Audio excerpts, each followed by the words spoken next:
Hello दोस्तों, आप लोगों का फिर से एक बार स्वागत है वाईफाई क्लासरूम CGPSC में।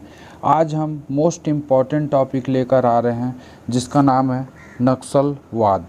तो आप पूरे वीडियो को ध्यान से देखिएगा क्योंकि इसमें बहुत सारी चीज़ों के बारे में बताया गया है, उसके इतिहास से लेकर और उत्पत्ति, कारण, समाधान, घटनाओं के बारे में, छत्तीसगढ़, इंडिया, हर लेवल पे हर चीज़ों को यहाँ बताया जाएगा।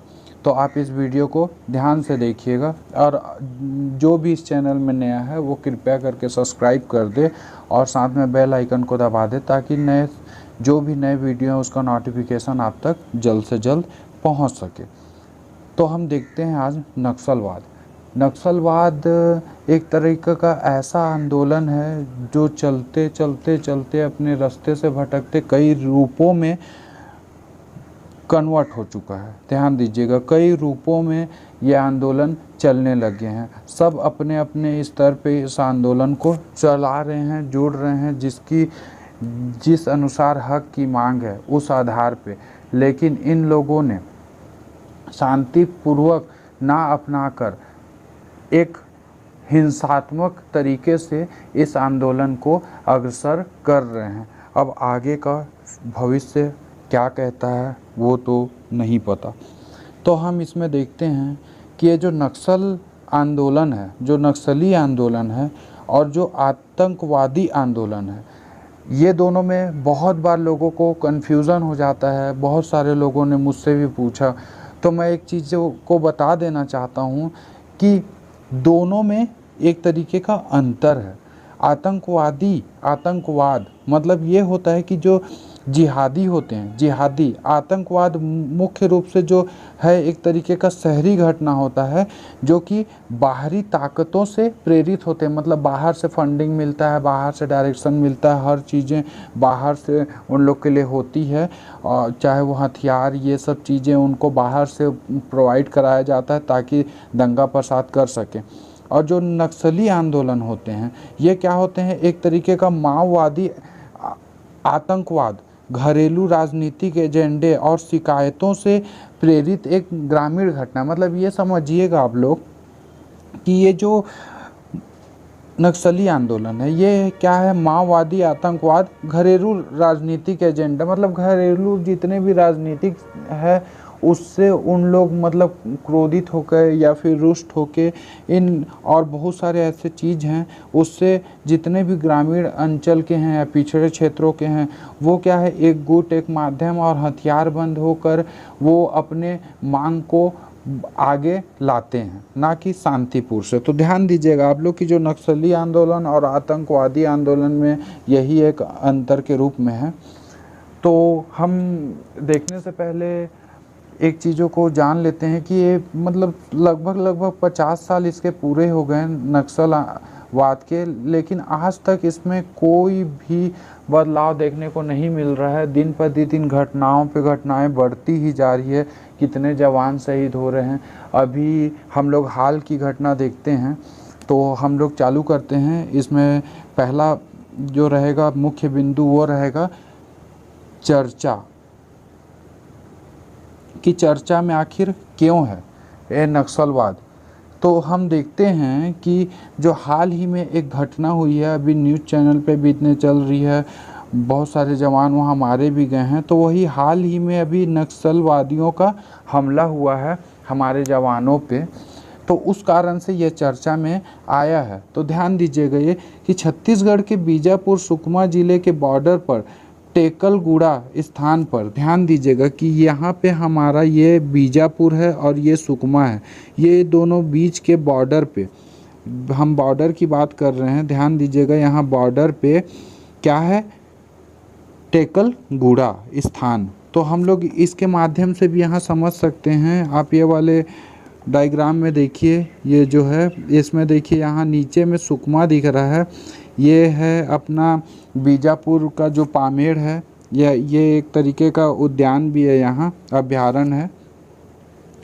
और ये जो बीच वाला हिस्सा दिख रहा है आपको टेकलगुड़ा, ध्यान दीजिएगा टेकलगुड़ा दोनों के बीच का हिस्सा जो बॉर्डर के करीब का पड़ता है, वहीं ये मतलब हिंसक वारदात को अंजाम दिया गया है। और उन लोग जो थे, ध्यान दीजिएगा कि टेकलगुड़ा जो स्थान है वहाँ पे, और ये बीजापुर सुकमा ज़िले के बॉर्डर पे है। और जो नक्सली थे वो क्या किए थे कि एक यू आकार का ट्रैप बनाकर इन लोग को जाल में फंसाने की कोशिश किए थे, चारों साइड से मतलब यू आकार में घेर के, और फिर इन लोगों ने फायरिंग चालू की थी। और जो नक्सलवादियों की संख्या लगभग बताई गई है तो 200 से 300 के करीब में उनकी संख्या थी।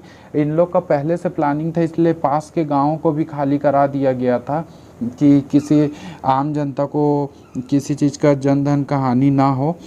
और इसमें हमारे 22 जवान शहीद हुए और एक जवान अभी तक लापता है, जिसके बारे में बताया जा रहा है कि शायद उन लोग अपने साथ ले गए हों, लेकिन उन लोगों ने भी अभी तक कोई ऐसी बातें नहीं बोली है नक्सलियों ने।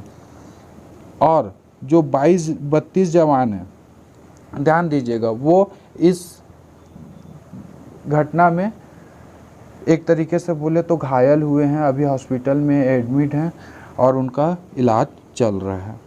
तो हम इसके बारे में अभी जान लेते हैं कि आखिर ये नक्सलवाद है कहाँ, आया कैसे।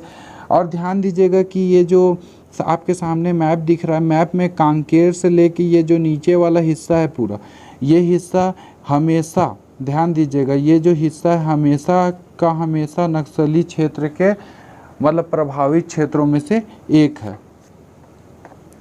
तो ध्यान दीजिएगा अब आगे इसमें यहाँ पे बताया गया है कि नक्सलवाद का इतिहास देखते हैं जब हम लोग, तो उसमें उत्पत्ति के आधार पे हम लोग देखेंगे कि आखिर नक्सलवाद की उत्पत्ति हुई कैसे, जो आज बढ़ते बढ़ते ऐसे उग्र रूप में आ चुकी है। तो हम जब देखेंगे तो नक्सलवाद शब्द की उत्पत्ति जो है वो पश्चिम बंगाल के जो जिला दार्जिलिंग, ध्यान दीजिएगा, के छोटे से गांव नक्सलबाड़ी से हुई थी। ध्यान दीजिएगा कि जो नक्सलवाद की उत्पत्ति है वो पश्चिम बंगाल के जिला दार्जिलिंग के छोटे से गांव है नक्सलबाड़ी, वहां से हुआ था। नक्सलवाद जो है वो साम्यवादी क्रांतिकारियों के उस आंदोलन का अनौपचारिक नाम है जो भारतीय कम्युनिस्ट आंदोलन के फलस्वरूप उत्पन्न हुआ। कई राजनीतिक कारण थे जिनके कारण भी इनका मतलब उत्पन्न हुए ये अलग अलग स्वरूपों में, तो ध्यान दीजिएगा आप इन चीज़ों को। उसी तरीके से यहाँ बताया गया है कि जो सन 1967 में 1967 में भारतीय कम्युनिस्ट पार्टी के जो नेता थे, ध्यान दीजिएगा नेता, इन दोनों का नाम बहुत ही इम्पोर्टेंट है, आप याद रखिएगा। नक्सलवाद के एक तरीके से कहा जाए तो इन लोग पितामह थे। तो एक चारू मजुमदार और दूसरा कौन था, तो यहाँ कानू सान्याल। ध्यान दीजिएगा कि यहाँ चारू मजुमदार और कानू सान्याल ने सत्ता के विरुद्ध एक सशस्त्र आंदोलन है उसकी नींव डाली इन लोगों ने। मतलब इन लोगों का मानना ये भी था कि हथियार के दम पे ही हर चीज़ों को किया जा सकता है, शांतिपूर्ण करने से कोई बातों को सुनता नहीं है, इस तरीके से इनकी सोच है और उसी आधार पे इन लोग चल भी रहे हैं। तो यहाँ जो चीन के कम्युनिस्ट नेता माओ त्से तुंग, ध्यान दीजिएगा, माओ त्से तुंग से बहुत प्रेरित थे और उसके बहुत बड़े जो हैं वो प्रशंसक भी थे इन लोग। तो इन लोगों का मानना था कि श्रमिकों और किसानों की जो दुर्दशा है उसके लिए सरकार की जो नीतियां हैं वही उत्तरदायी है। मतलब सरकार की जो नीतियां हैं जो ग्रामीण अंचल के लिए या फिर उन लोग के ज़मीन के लिए या फिर मतलब उनके विकास के लिए जो कार्य हैं वो कार्य भी नहीं होते, या कुछ भी चीज़ों जो भी उन्नति के चीज़ है वो वहाँ कोई ध्यान नहीं देता। तो ये सब चीज़ों से इन लोग बहुत ही रुष्ट हैं। और ये क्या है, ये क्या सोचते हैं कि न्यायहीन जो दमनकारी वर्चस्व एक होता है वो केवल सशस्त्र क्रांति से ही समाप्त किया जा सकता है। ध्यान दीजिएगा कि इन लोग का जो मानना है कि जो न्यायहीन दमनकारी वर्चस्व वाले लोग हैं तो केवल सशस्त्र जो हम लोग क्रांति करेंगे तभी ये इन सब चीज़ों को हम लोग समाप्त कर सकते हैं, अन्यथा नहीं कर सकते। तो उसी तरीके से ऐसी धीरे धीरे धीरे ये प्रोसेस चलते रहा। मतलब इन लोग अपना अलग गुट बना के हथियार बंद हो के हर चीज़ों के लिए अपनी मांग को रखने लगे। तो जब आंतरिक विरोध को दबाने के लिए 1971 में, ध्यान दीजिएगा, 1971 में चारू मजूमदार और जो कानू सान्याल है, वो दोनों में से चारू मजूमदार को पकड़ लिया गया। कब? 1971 में। और कारागार में ही उसकी खुद से मृत्यु हो गई। 10 दिन के लिए रखा गया था, लेकिन उससे पहले ही उसकी मृत्यु हो गई कारागार में। ध्यान दीजिएगा। तो बचा एक। अब क्या हुआ, इसी बीच में इन लोगों से प्रेरित होकर कई ऐसे गुट बन गए, कई ऐसे संगठन बन गए जो कि अपने मांग को रखने के लिए या फिर लूटपाट का भी एक जरिया बना लिए, जो हथियारों के दम पे हर चीज़ पाने की कोशिश करने लगे। तो फिर वो सब चीज़ों को देखते हुए जो कानू सान्याल, ध्यान दीजिएगा, कानू सान्याल ने आंदोलन के राजनीतिकरण और मुद्दों से भटकने के कारण तंग आकर 23 मार्च 2010 को आत्महत्या कर ली। ध्यान दीजिएगा कि पहले चारू मजूमदार तो 1971 में ही कारागार में मृत्यु हो गई थी, और जो कानू सान्याल है, वो सान्याल थे, वो 23 मार्च 2010 को तंग आकर आत्महत्या कर लिए। और इन लोगों का एक नारा था। वह नारा यह है कि जमीन उसी का जो उस खेत पर खेती करे। ध्यान दीजिएगा, जमीन उसी का जो उस पर खेती करे। ये था इन लोगों का टैगलाइन। क्योंकि इन लोग जो संगठन बनाए वो सब भूमि सुधार जब कानून आए उसके तहत इन लोगों ने रुष्ट होकर सरकार के प्रति आक्रोश प्रदर्शित करना चालू किया। लेकिन इन लोग का तरीका शांतिपूर्ण ना होकर एक हिंसात्मक तरीके से ये सब चीज़ों को अंजाम देते चले आ रहे थे। तो उसी तरीके से हम लोग जानेंगे कि ये तो हम लोग इतिहास देखिए इसका कि आखिर क्या था एक उत्पत्ति का कारण। तो हम लोग अब आगे देख लेते हैं कि आखिर इसका जो कारण है वो कारण क्या था। उत्पत्ति तो हम लोग देख लिए कि कहाँ से नक्सलवाद आया। अब आगे देखते हैं कि इसके कारण क्या थे। तो यहाँ कारण की बात करेंगे कि नक्सलवाद की उत्पत्ति के कारण। तो कारण में जब हम देखते हैं तो पहला कारण यहाँ है, जो सबसे इम्पॉर्टेंट कारण था उस समय के लिए, वो था भूमि अधिग्रहण को लेकर पूरे देश में सत्ता के खिलाफ एक लड़ाई। मतलब जो मजूमदार और सान्याल थे दोनों, ध्यान दीजिएगा कि चारू मजूमदार और कानू सान्याल जो थे दोनों, वो दोनों भूमि अधिग्रहण को लेकर ज़्यादा आक्रोशित थे सरकार के प्रति, और वो अपना गुस्सा इस तरीके से निकाल रहे थे। और उस समय का नारा ये था कि ज़मीन उसी का जो उस पर खेती करे। तो ध्यान दीजिएगा कि मुख्य कारण यही था। तो ये आवाज़ उठाना चालू किए थे, और जो आंदोलनकारी नेताओं का मानना था कि ज़मीन उसी को मिलना चाहिए, ऐसे करके ये नेता का कहना था। और ये सब चीज़ें सरकार उस टाइम ध्यान नहीं दे रही थी। तो उस कारण से यह विद्रोह चालू हुआ और जो आज तक चलते आ रहा है। दूसरा था कि आंदोलन का राजनीतिकरण होना।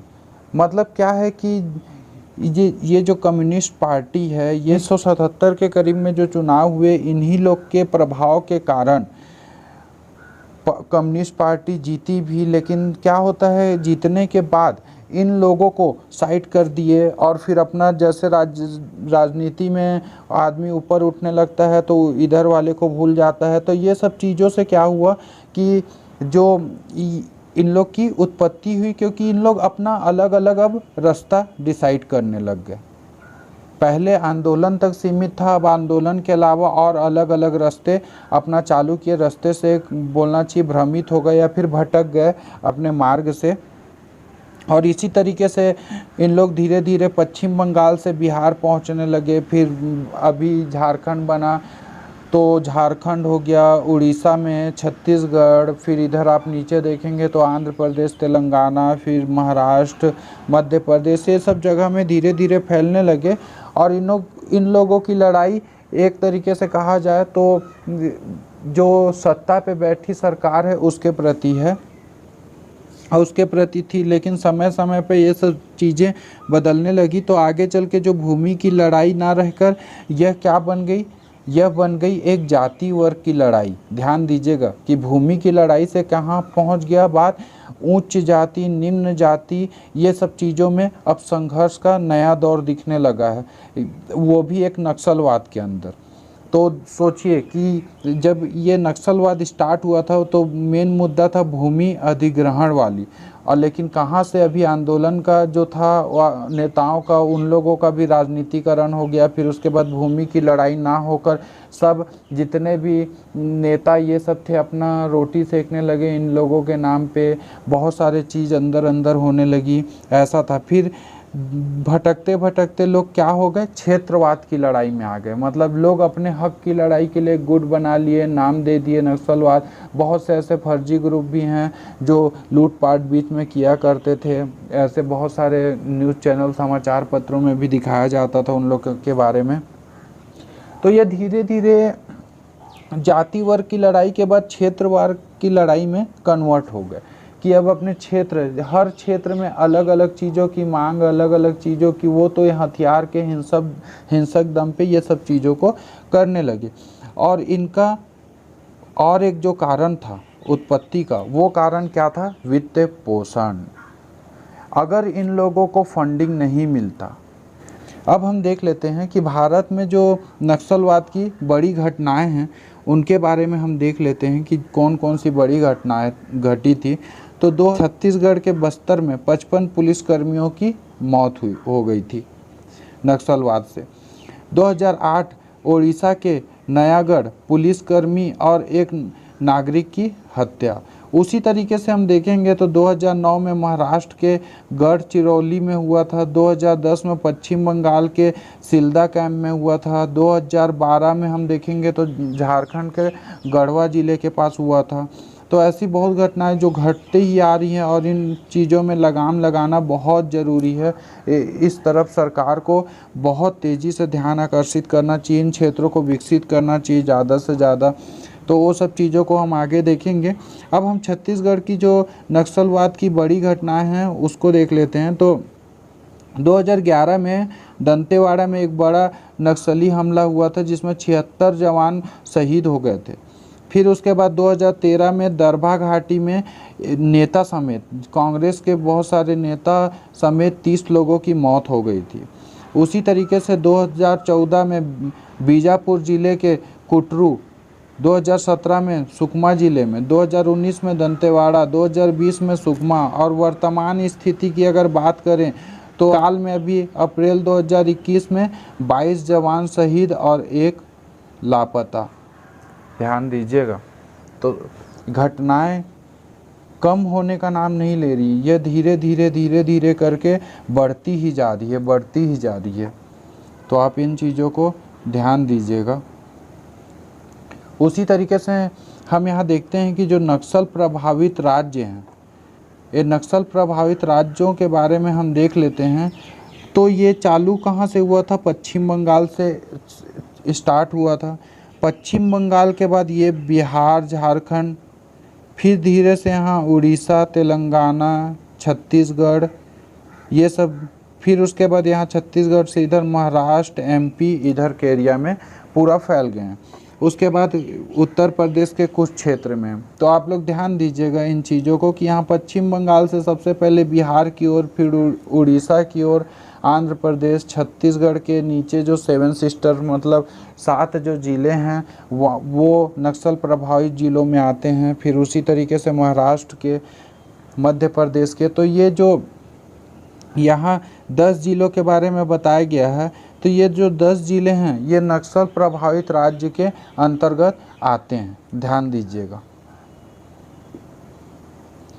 उसी तरीके से हम लोग देख लेते हैं कि जो ये नक्सलियों के विरुद्ध चलाए गए प्रमुख अभियान के बारे में कि क्या क्या अभियान सरकार ने चलाए हैं।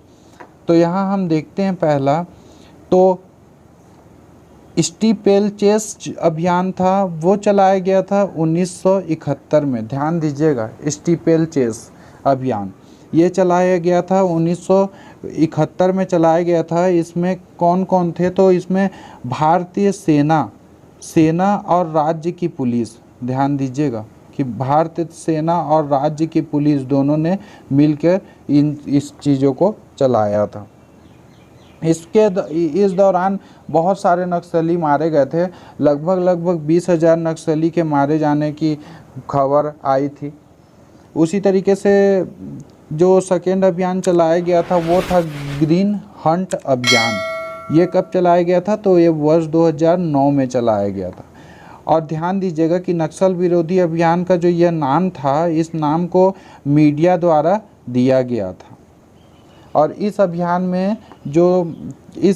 को देखा जाए तो ये कहाँ कहाँ चलाया गया था, तो छत्तीसगढ़, झारखंड, महाराष्ट्र, आंध्र प्रदेश, ये 4 राज्यों में चलाए गए थे। और इस अभियान में जो पैरामिलिट्री बल और राष्ट्रीय जो पुलिस बल हैं, ये दोनों ने भाग लिया था। उसी तरीके से हम लोग बात करेंगे प्रहार अभियान की। यह चलाया गया था वर्ष 2017 में सुकमा जिले के चिंता गुफा के जंगलों में। ध्यान दीजिएगा, इसमें कोबरा कमांडो पुलिस जो बल है, छत्तीसगढ़ पुलिस बल, डिस्ट्रिक्ट जो reserve guard, Indian air force के एंटी नेशनल जो टास्क फोर्स में लेते हैं हिस्सा, वो सब लोग इसमें शामिल हुए थे। इसमें उस टाइम में 3 जवान इसमें शहीद हुए थे और साथ में 15 से 20 नक्सली के करीब में इन लोगों ने मार गिराया था। ध्यान दीजिएगा। तो ये जो थी, ये नक्सलियों के विरुद्ध चलाए गए प्रमुख अभियानों में से ये 3 अभियान हैं। उसी तरीके से जब हम आगे देखते हैं तो उसके जो नक्सलवाद है उसकी समस्या का समाधान, सबसे मुख्य बात यही है कि उसकी समस्या का समाधान के लिए क्या क्या चीज़ें की जा सकती है। तो हम यहाँ देखते हैं कि पहले नंबर पे ये जो नक्सलवाद है, ये नक्सलवाद के लिए सबसे ज़्यादा ज़रूरी है कि जो अनुसूचित क्षेत्रों की जो भूमि सुधार संबंधित है, जो भी चीज़ें आ रही है उससे रिलेटेड सरकार को बहुत ही अच्छे से और ध्यानपूर्वक ये सब चीज़ों को कंप्लीट करना चाहिए, ताकि किसी भी ग्रामीण अंचल के या किसी को भी उन सब चीज़ों से सरकार के प्रति क्रोध की भावना ना हो। या फिर अगर भूमि अधिग्रहण की बात आ रही है तो पहले अनुसूचित क्षेत्रों के बारे में जो एडवाइजरी कमेटी बनी है वो सब चीज़ों के तहत देखा जाए कि क्या सही है क्या गलत है, जन की सरकार के प्रति लोगों का जो है वो विश्वास बढ़े। उसी तरीके से यहाँ जो है सेकेंड नंबर पे वो है आदिवासियों के अधिकारों की जानकारी। ध्यान दीजिएगा, नक्सलवाद बढ़ने का मुख्य कारण ये भी है कि ग्रामीण अंचल में ना उनको अधिकार के बारे में पता होता है और ना उतना ज़्यादा अधिकार के लिए वो लड़ पाते हैं। इसलिए वो ये सब नक्सलवाद में या फिर इन सब चीज़ों में बहकावे में आके वो सब चीज़ों में शामिल हो जाते हैं और सरकार के विरुद्ध वो भी हथियार बन एक संगठन का हिस्सा हो जाते हैं। तो ये सब चीज़ों से बचने के लिए तो सरकार को यह नियम का मतलब यह चीज़ निकालना चाहिए कि आदिवासियों के अधिकारों की जानकारी उनको समय समय पे या फिर कोई गांव में जाके दे या किसी माध्यम से दे या इलेक्ट्रॉनिक माध्यम से दिया जाए, लेकिन वो सब चीज़ों को दिया जाए ताकि लोगों को अपने अधिकार के बारे में पता हो और उन्हें बहलाया या फुसलाया ना जा सके। तो हम आगे देखते हैं कि मौजूदा जो बुनियादी ढांचे हैं उनमें सुधार।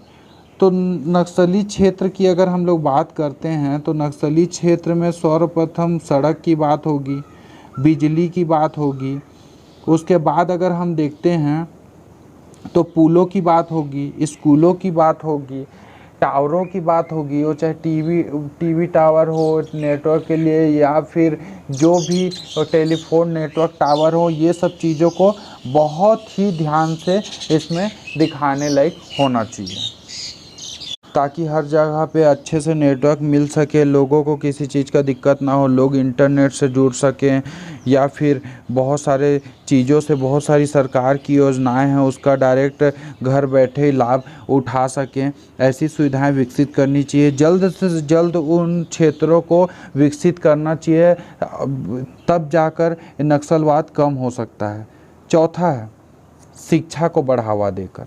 ध्यान दीजिएगा, जितना ज़्यादा से ज़्यादा लोग शिक्षित होंगे, जितना ज़्यादा से ज़्यादा लोग रोजगार की तरफ अग्रसर होंगे, उतना ही नक्सलवाद की संख्या कम होगी और इसकी समस्या का निदान मिल जाएगा। ध्यान दीजिएगा। उसी तरीके से हम बात करते हैं तो रोजगार के अवसर में वृद्धि करके सरकार को उस क्षेत्र में रोजगार पे भी बहुत ध्यान देना चाहिए, आउटसोर्सिंग को बंद करना चाहिए और वहीं का जो सिस्टम है वो सब चीज़ों को यहाँ चालू करना चाहिए, ताकि वहाँ के जो लोग हैं, ध्यान दीजिएगा, जो वहाँ के लोग हैं या वहाँ की जनजाति है, उन लोगों को वहाँ रोजगार के अवसर मिलने से लोग अपने रास्ते से नहीं भटकेंगे।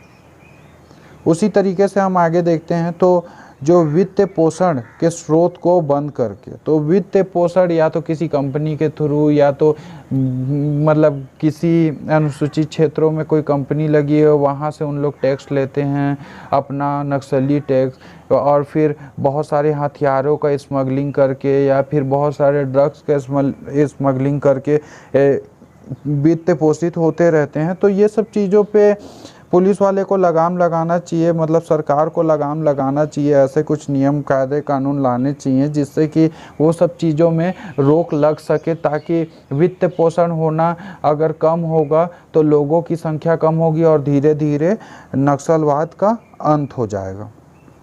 और यहाँ पर एक ज़रूरी बात यह है कि जो पुलिस स्टेशन या पुलिस कर्मियों का आधुनिकीकरण करके, तो इसका मतलब ये है कि मतलब जितने भी पुलिस फोर्स हैं, बटालियन हैं, जितने भी हमारे जवान हैं, सभी को हाईटेक हथियार देके, आधुनिक हथियार देकर और आधुनिक चीज़ों को मुहैया कराकर या फिर bullet proof jacket, bullet proof टोपी, ये सब चीज़ें मुहैया कराकर उन लोगों को वैसे क्षेत्रों में गश्त के लिए भेजना चाहिए। या फिर जो पुलिस थाना जोखिम वाले इलाकों में है तो उसको जोखिम से उबारने के उपाय करने चाहिए, कुछ ऐसा आधुनिकीकरण करना चाहिए। जैसे अभी रिसेंट में जो हमला हुआ है जिसमें 22 जवान शहीद हुए हैं, उसमें भी अगर हम बता दें तो नक्सलियों के पास बहुत सारे आधुनिक हथियार थे, जैसे स्टेन गन या बहुत सारे इसी तरीके के गन, जिससे वो लड़ाई में ज़्यादा हावी हो पा रहे थे। तो इस तरीके से ध्यान दीजिएगा। और इस मुद्दे पे हमारे गृह मंत्री जी ने भी ट्वीट किया है कि हम शांत नहीं बैठेंगे। हमारे जो मुख्यमंत्री जी हैं छत्तीसगढ़ के, उन्होंने भी कहा है मीडिया के सामने कि ये सब चीज़ों पे रोक लगेगा और साथ में यह एक मुठभेड़ नहीं था, यह एक महायुद्ध था, ऐसे करके बहुत सारे बातें। अब देखते हैं सरकार इस पर अगला कदम क्या उठाती है। जो भी इस चैनल में नया है कृपया करके सब्सक्राइब कर दें, और अगर आप लोगों को वीडियो अच्छा लगा हो तो लाइक कर दीजिएगा। और मिलते हैं नेक्स्ट वीडियो में। धन्यवाद।